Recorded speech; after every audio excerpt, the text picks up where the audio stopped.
मित्रांनो, आज 26 जानेवारी Republic day आहे. वार शुक्रवार. मग काय, शनिवारी ऑफिसला लागून सुट्टी असते. 3 दिवस सुट्टी. मग फॅमिली सोबत संध्याकाळी लॉंग ड्राईव्हला जाण्याचं प्लॅन केलं, ते पण मुंबईत फिरायचं. मुंबईतच BKC म्हणजे बँड्रा कुर्ला कॉम्प्लेक्स मध्ये मुंबई एक्सपो चालू आहे. मुंबई फेस्टिवलचे अपकमिंग इव्हेंट जर तुम्हाला पाहायचं असेल तर तुम्ही त्यांच्या वेबसाईटला भेट देऊ शकता. मग काय, मग ड्राईव्ह करताना बरेच फ्लायओव्हर ब्रिज लागले. शेवटी आम्ही आमच्या डेस्टिनेशनला पोहोचलो, म्हणजे बँड्रा कुर्ला कॉम्प्लेक्सला. इथे पार्किंगला जागा उत्तम होती, ते पण फ्री मध्ये. आतमध्ये गेल्या गेल्या मराठी म्युझिक कॉन्सर्ट, गाणी आणि लहान मुलांचा किळबिळाट कानावर ऐकू येत होता. MMRDची जागा मोठी होती, त्यामुळे क्राऊड जास्त असून सुद्धा जागा मोठी होती. लहान मुलं मन मोकळेपणाने खेळत होती.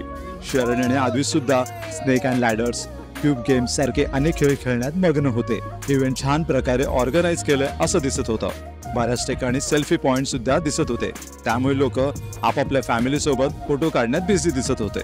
या ठिकाणी प्रसिद्ध विंटेज कार म्हणून फिएट पद्मिनी कार दिसत होती. किड्स ऍक्टिव्हिटीज साठी कॅश कार्ड घ्यावं लागलं. कार्डचे 50 रुपये शुल्क चार्जेस सह 100 रुपये पासून तुम्ही रिचार्ज करू शकता.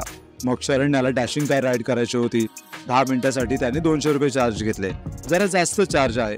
त्यानंतर इथे 1 वर्षापासून मोठ्या मुलांसाठी बरेच ऍक्टिव्हिटीज गेम होते, म्हणून आद्वीसाठी 150 रुपयाची तिकीट घेतली.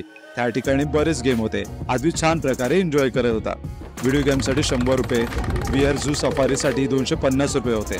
गेम खेळून झाल्यानंतर येथील फूडचा आस्वाद घ्यायचा होता, म्हणून बरेच स्टॉलला भेट दिली. परंतु मालवणी आणि कोकणी खाद्यपदार्थ स्टॉल काही दिसले नाही. फक्त कोल्हापुरी स्टॉल पाहिला. तर म्युझिक कॉन्सर्टचा आनंद घेण्यासाठी शरण आणि आद्विश एकदम फुल ऑन झाले होते.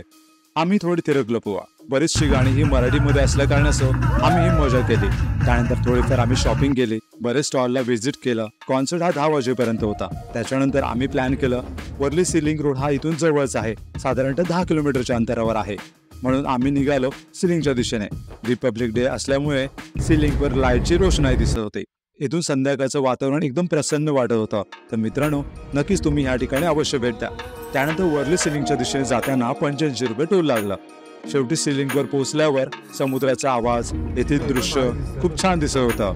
मुंबईत घर असणं हे प्रत्येकाचं स्वप्न असतं, हे या दृश्यावरून कळतं. मग त्या दिशेने जाताना आम्ही पोहोचलो वर्ली सी फेसला.